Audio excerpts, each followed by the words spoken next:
Et c'est reparti aujourd'hui, direction Saint-Chély-d'Aubrac, chez Fanny et Jérémy. Alors j'ai eu l'honneur de passer chez eux l'année dernière et j'en garde un très bon souvenir.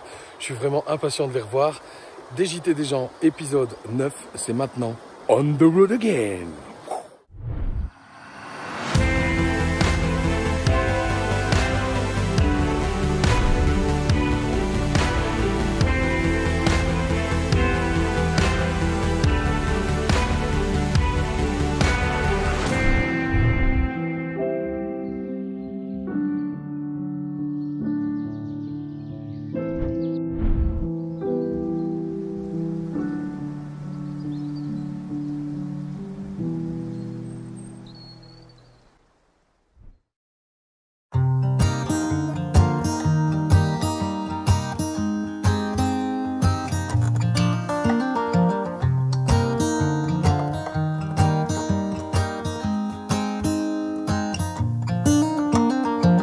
They were in high school when they met, and things got kinda awkward, with sparks in the air. He would stare at her in class, and she would try to act cool, but it was obvious, like, ooh, they would be together, ooh.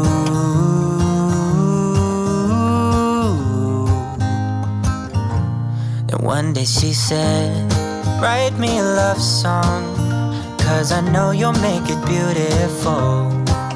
And maybe I'll call you my sweetheart, and promise nobody can steal me away. Then I am yours, 'cause I want you, and I wanted you to know. He looked at her and then he smiled, picked up a pen and paper, started writing, probably something about her eyes and how they're always shining, or something cliche like ooh.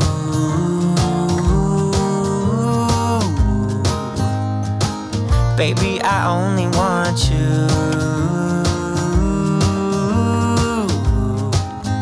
It's true. And then he said, I wrote you a love song, and I tried to make it beautiful. It's a song about your sweet, sweetheart, and how nobody can steal me away. Yeah, I am yours, 'cause I want you, and I wanted you to know. As he sang, she started to dance, grabbed his arm and took his hand. He held her close under the moonlight as they kept on dancing.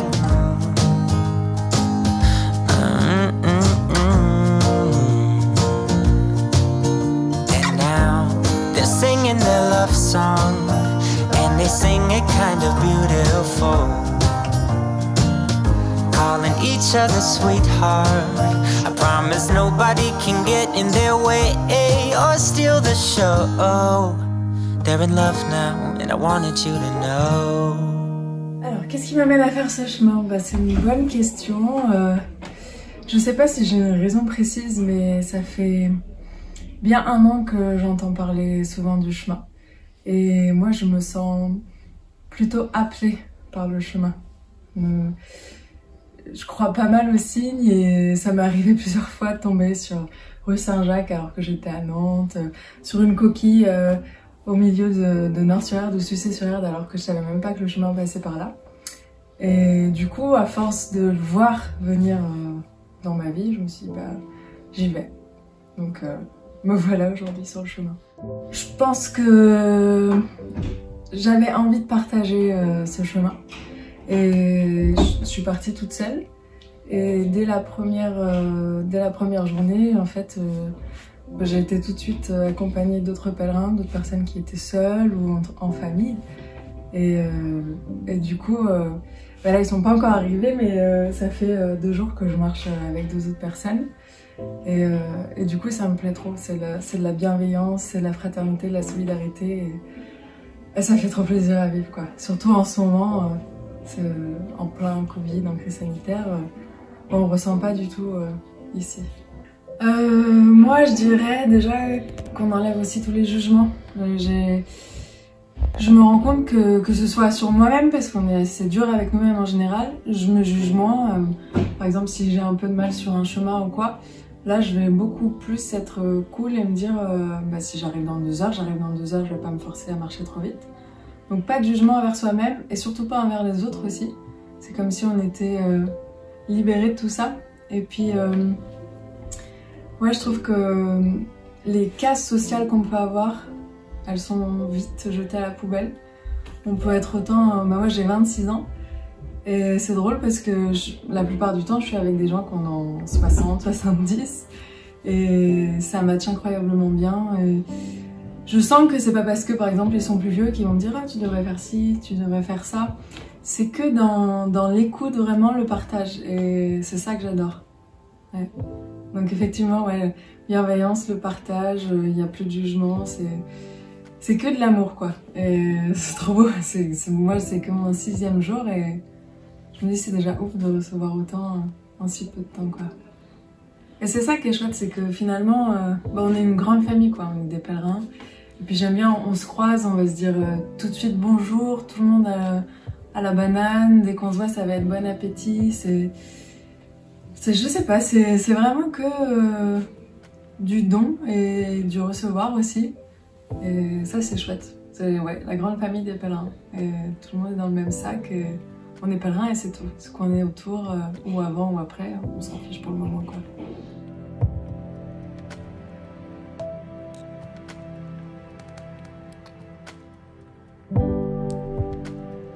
Vas-y, Fan.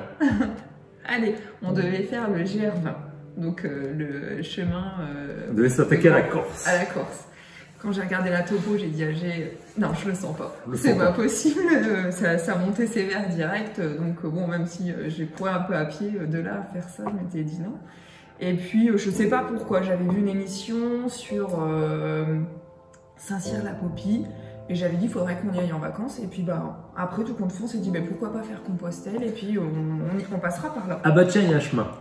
Allez, c'est parti. On est parti entre Conques et Saint-Cyr-la-Popie. On a démarré à Conques. Quand même, quand on est arrivé à Conques, nous qui arrivions du Pas-de-Calais, on a vu le village, là, on s'est dit, c'est vraiment sympa. Ouais, c'était sympa, quoi. On avait vraiment eu cette impression-là. Donc, on a fait notre chemin. On a rencontré des gens bien sympathiques. Hein. On n'a pas marché si longtemps que ça, puisqu'on a marché 8 jours. On ne pouvait pas marcher plus, puisqu'on avait les enfants, on avait le travail. Mais alors, on s'est dit, on s'est pris une belle claque quand même. Et on s'est dit, en fait, la vie, tu t'es heureux avec une baguette, une sardine et rien dans ton sac à dos, quoi. Et on a passé des vacances formidables, quoi. On s'est dit, mais en fait... la vie, c'est peut-être pas ce qu'on pense. C'est peut-être pas, malheureusement, ce qu'on nous a... j'en veux pas mes parents, mais ce qu'on nous a inculqué ou... voilà, moi j'ai appris à dire, si vous voulez être heureux, il faut travailler à l'école. Ouais, c'est ça. Vous aurez un beau boulot et derrière, vous allez gagner de l'argent. Et là, à ce moment-là, vous serez heureux. Mais en fait, non. Et en fait, on avait tout ça. Et en fait, on avait ça. On avait 2 CDI, on avait une maison qu'on avait retapée depuis 10 ans de 250 mètres carrés. On avait une maison en location en plus. On avait les 2 belles voitures. On a vu la BMW, la Fiat 500 Cabriolet. Et puis, en fait, on n'était pas heureux. On n'était pas heureux parce que nous, on n'avait pas de temps pour nous, en fait. Moi, mon travail faisait que j'étais éducatrice spécialisée. Donc je faisais des postes matin, après-midi, mais week-end, 1 fois sur 2 en journée 10 heures. Et Jérémy travaillait que la nuit, il ne faisait que des nuits puisqu'il était policier à la BAC. Donc avec 2 enfants compliqués, hein. L'année où on a marché sur le chemin, on avait mis en commun nos emplois du temps et on avait 4 week-ends en commun. 4 week-ends en commun sur une année. Ça devient un petit peu léger. Et là, en fait, ça te fait réfléchir quand même, quoi. Tu te dis... Et puis en revenant de ce fait-là, moi j'ai découvert ce que c'était les gîtes d'étape, d'accueillir les pèlerins. Et puis cette petite idée-là, elle a cheminé en moi. Et puis Jérémy, il n'était pas contre l'idée. Et puis un jour... Moi j'étais plus sur le camping. Ouais, mais plus sur la gestion d'un camping et puis pourquoi pas, les gîtes. Et puis on était dans le cheminement-là, on avait un peu parlé à la famille, puis c'est tout. Puis un jour ma mère elle m'appelle, elle me dit Fanny, t'as vu l'émission hier soir à France 3, on a pensé à vous. C'était un monsieur qui avait tout quitté, qui venait de la Normandie, qui avait tout quitté pour reprendre un gîte sur le chemin de Stevenson. Non, bah non, je lui dis non, je l'ai pas vu.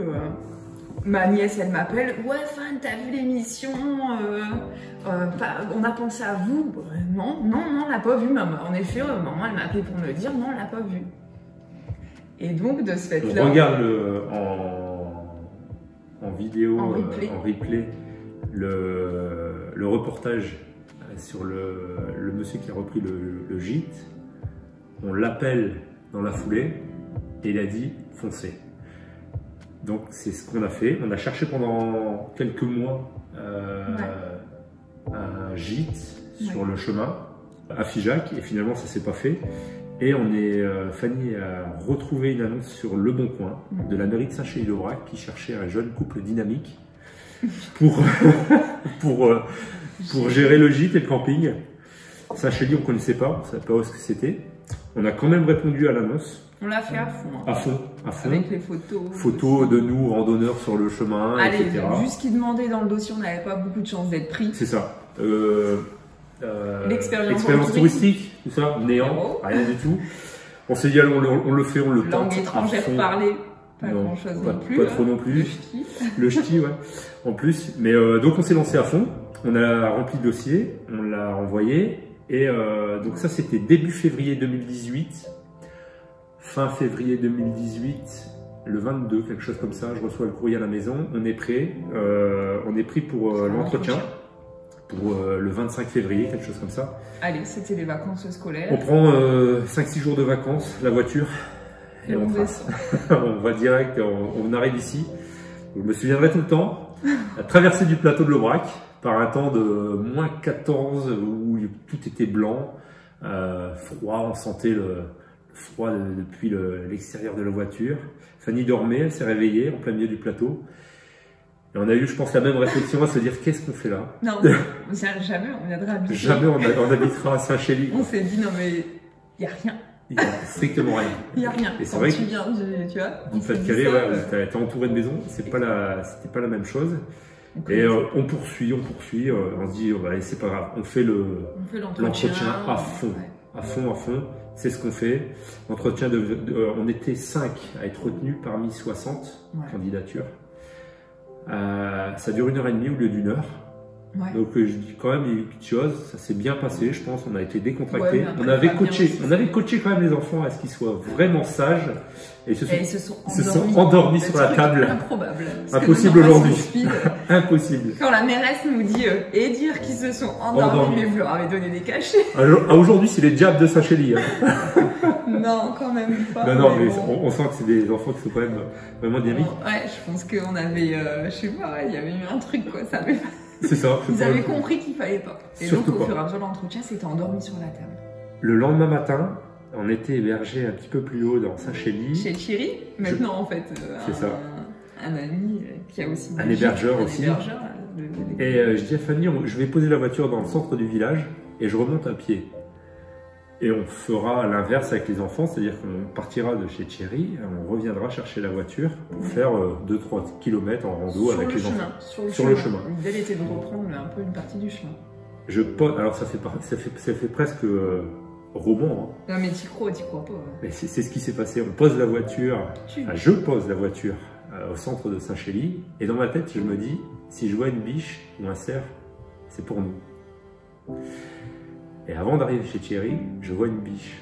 Bon allez, il revient, il me dit ça. Mais je garantis que c'était ça. Moi je crois pas, et donc on quitte le gîte de chez Thierry, on fait 500-600 mètres à pied. Et ouais, il te faut faire 500-600 mètres, enfin je sais pas combien exactement, pour repartir sur le chemin.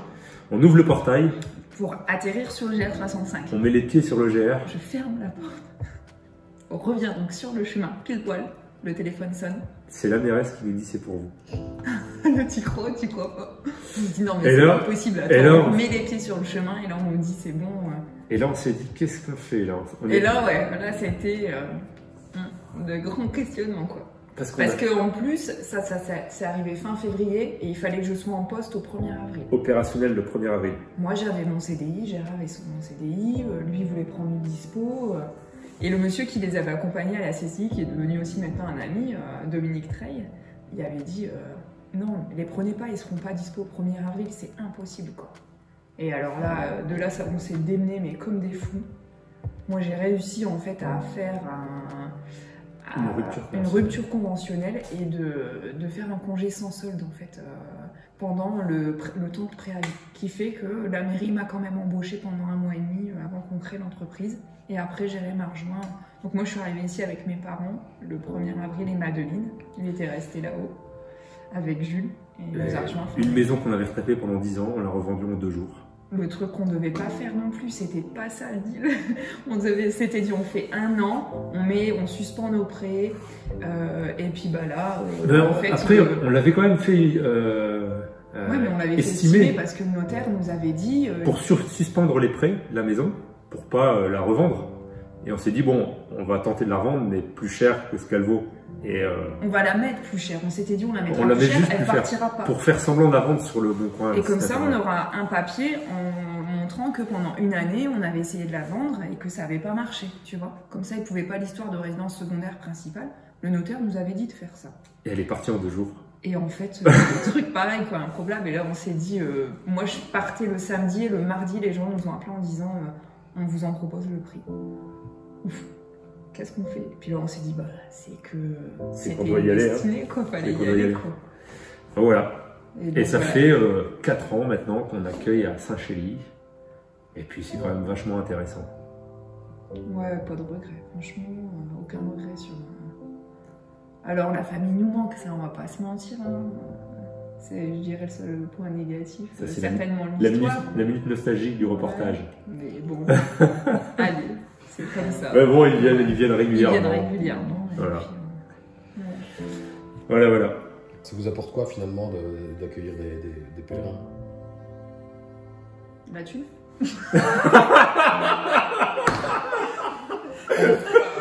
Enfin, quelqu'un honnête. Ah merde. Non, je fais parce qu'on a dit ça. Je ne ferai pas la caméra. Non, mais c'est filmé. Non, bah, c'est des rencontres, ouais. Bah, comme tout le monde. Enfin, on a regardé un petit peu tes vidéos, tout le monde a la même réponse, mais personne n'est honnête. non, mais après, c'est forcément les rencontres, les échanges que tu peux avoir, le fait que t'es pas de catégorie, que les gens, enfin voilà, et puis moi, j'ai pas de voilà, il n'y a pas de barrière sociale, c'est ça qui est bien. C'est pas parce que c'est monsieur ou madame un tel. On s'en fout, qui est docteur, on a accueilli des... Fanny, elle a déjà fait des belles boulettes à écarter un dough cutter pour, faire des pansements, et puis le lendemain matin... Non, c'était pas ça. C'est que je donnais des conseils et je lui disais ah mais sinon tu peux peut-être faire ça. Et le monsieur m'a fini par me dire en fait je suis médecin. Parfait. Ouais, je vais pas vous dire ce qu'il faut faire. Il y a des petits trucs quand même, des petits souvenirs forcément qui nous restent dans chacun d'entre nous. Et de ce fait-là après je les voyais, tu vois. Instinctivement, je sais pas pourquoi. Par respect, je pense, tu vois, j'avais encore ce truc de hiérarchie, a fait que j'ai vous voyé. Et le lendemain, il m'a dit, t'es pas obligé de me vous voyer, ça va, ok. Allez, la petite question, tu vas bien. Musique. Bah non, mais t'as dit. Alors, en quelle année est né Michel Sardou? Le sourire qui t'a le plus marqué, celui de Fanny. Ouais, il faut un petit peu. Non, mais c'est quand même celui de sa femme. Celui qui me marque le plus. Ouais, mais quand même, après, dans les gens que t'as accueillis. Bah celui de... La tarte au citron? Peut-être la tarte au citron. Anecdote. Tu racontes ou pas? En fait, il y a un matin, on fait le petit déjeuner. Et il y a une jeune fille qui arrive au gîte, qui n'avait pas dormi au gîte, et qui vient offrir à Jérémy une tarte au citron. Donc elle ne me calcule pas. Et donc, forcément, pendant le petit déjeuner, à un moment, je dis à Jérémy, tu peux venir voir, il m'a ondulé. Je trouve une excuse pour se mettre à part dans le couloir. Tu peux m'expliquer l'histoire de la tarte au citron? La jeune fille, il sait pas, il comprend pas. Voilà. Amis pèlerins, je suis amateur de tarte au citron. Si vous venez chez moi, je serai ravi. Question suivante, c'est pour Fanny.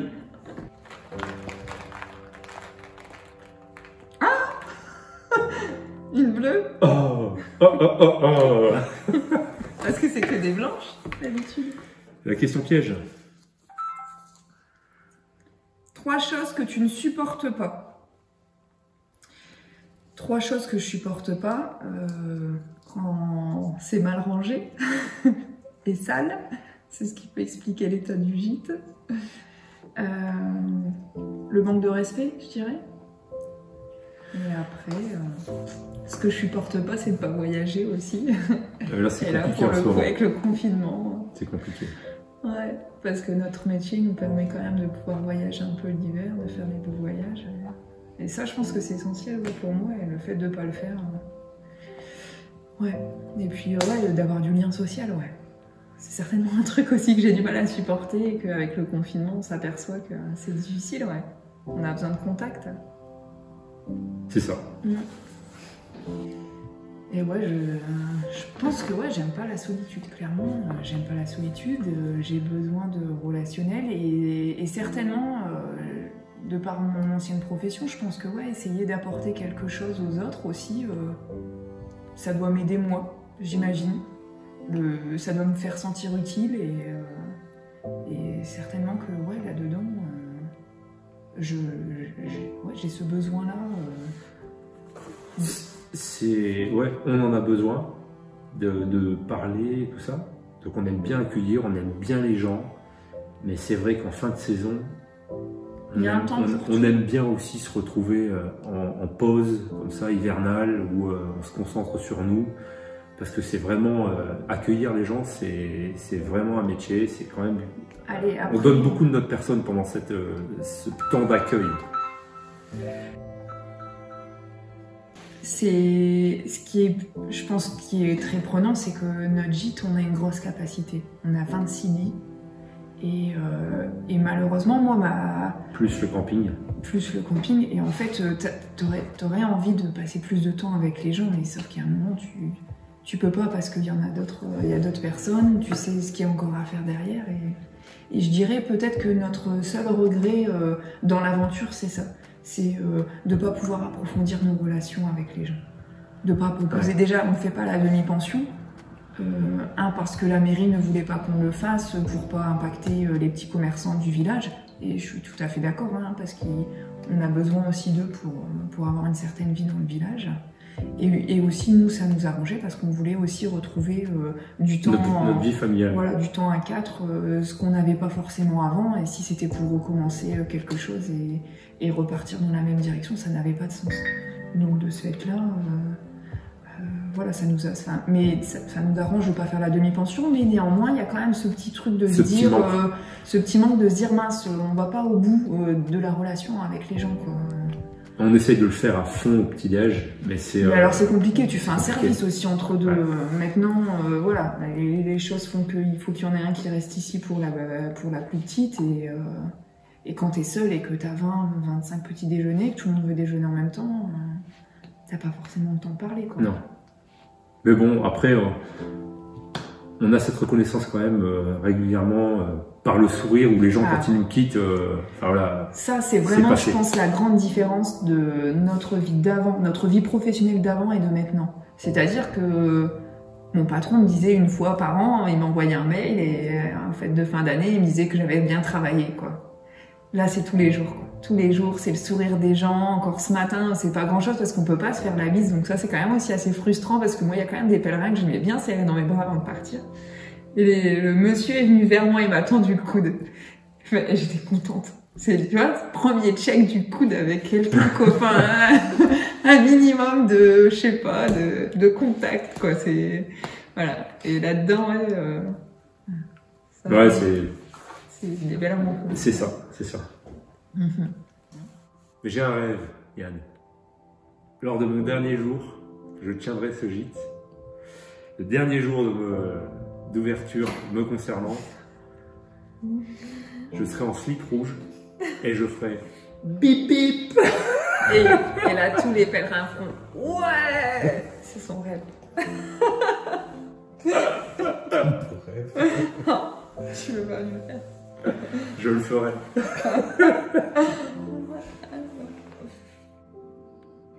Dégustation du jour. À la tienne. Santé.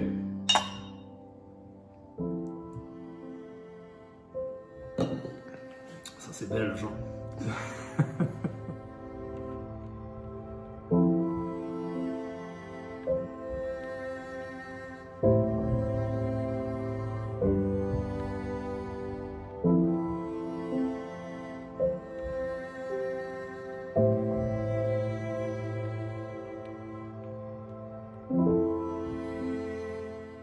Alors les tentes là, en fait c'était une idée qu'on avait eue pour compléter le gîte, parce qu'on avait souvent des demandes au niveau du gîte, mais ce qui nous embêtait c'était que on avait des randonneurs qui se retrouvaient parfois aussi à la rue, et donc on disait pourquoi pas proposer quelques petits hébergements comme ça sur le camping. Et puis on a trouvé cette idée là de tente comme ça, bivouac sur pilotis, vachement intéressante. C'est un petit compromis entre le gîte et puis voilà, une petite nuit insolite à Saint-Chély, quoi. Donc c'était quand même c'est assez sympa. Fabrication artisanale, enfin c'est moi qui l'ai fait, mais du coup on a le confort du gîte avec des vrais matelas, et puis voilà, les gens ils se retrouvent ici un petit peu surpris de ce qu'on leur propose, et c'est ce que les gens aussi ils attendent sur le chemin.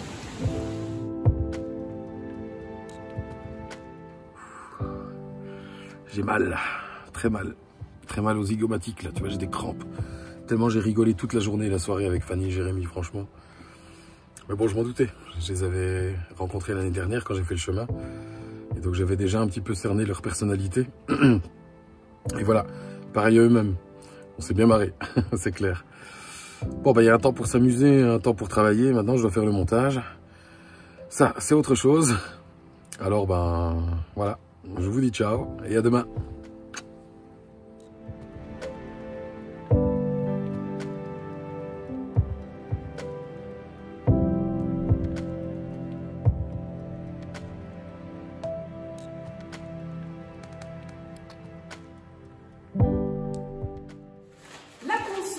Quand on quitte un gîte et qu'on a fait sécher ses chaussures avec du papier, c'est de l'étaler toute la journée.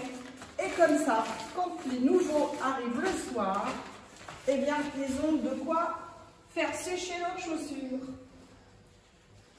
Et voilà.